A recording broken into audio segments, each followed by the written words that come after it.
Hello guys, ito pala ang isa sa pinuntahan namin during our Bangkok, Thailand tour noong May, ang Nong Noch Cactus Garden. Maganda siya dito guys, lalo na kapag kayo ay plants lover talaga. Makikita nyo dyan yung mga green leafing na mga um, plants. Ayun, nai-enjoy yan ng ate ko at saka ng pamangkin ko kasi plants lover sila. Pero maganda, malawak po dito. Makikita mo talaga na pinapahalagahan po nila yung mga kanilang plants at saka yung kanilang landscaping nila dyan. Hindi lang cactus makikita nyo dyan. Ang dami-daming mga plants na ano. Kaya lang, nung una, pagpunta namin dito, parang hindi namin masyadong naikot lahat-lahat kasi napakalawak talaga.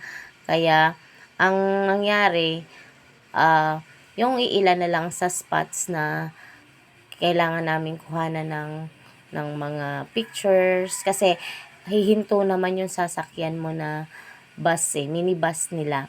Hinto para for picture taking.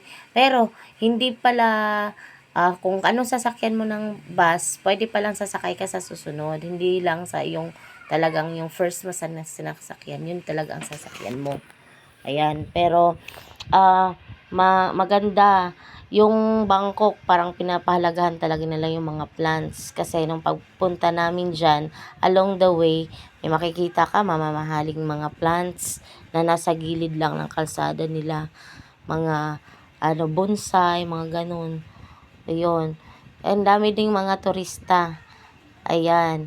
Ang ganda ng kanilang mga plants dyan. May mga din, statue ng kung mga elephant. Ayan, sabi ng pamangkin ko dyan, kami lang daw nag-picture-picture. Kaya, sabi ko, yaan mo na. Pinsan lang to. Ayan. So, makikita nyo dyan ang sightseeing kasi yan. Hindi pwedeng. Sabi ko nga, ba't ang bilis sightseeing to eh. Pero, ayan, ganun po talaga, mabilis. But before ka pupunta dyan, yung sa inclusion ng ticket nyo, meron kayong recreational show. Ayan na po yan. Before kami pumunta dyan, nag-recreational show muna kami ng 30 minutes. Maganda. May mga tugtog din sila na pang Filipino. May dalawa kong napansin dyan na Filipino ang makaka-relate ang Filipino kasi siguro palibasa mga Filipino ang mga pupunta dyan. Kaya, ayun, malikot lang. Tapos, meron ding elephant show. Dyan ako nai-enjoy din kasi first time ko nakakita ng elephant na real elephant. Pero takot pala ako kung makakita niyo sa pictures ko.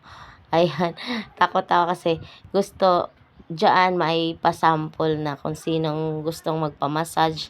Ang elephant ang magmamassage. And, ayan na, sila, soccer yan. Kasi, may mga anak and aking asawa is soccer lover. Yan po yung vinidyo ko. Pero ang dami, mahaba yan, mga 1 hour po ang show nila. Magaling yung mga elephant. Pag dinuutusan, nagmamassage, nagbabasketball, nagdo-drawing, mga elephants nila dyan. Mga trained po talaga. Yun po yung, siguro, yun po yung nila talaga. Talent. Kung ang tao ay may talent din yung elephants and soccer sila dyan. At na-enjoy po namin kasi kung nakikita nyo yung live ko, ang tuwang-tuwa kami. First time namin nakakita ng elephant in our whole life. Sana makabalik. Mura lang dito sa Thailand.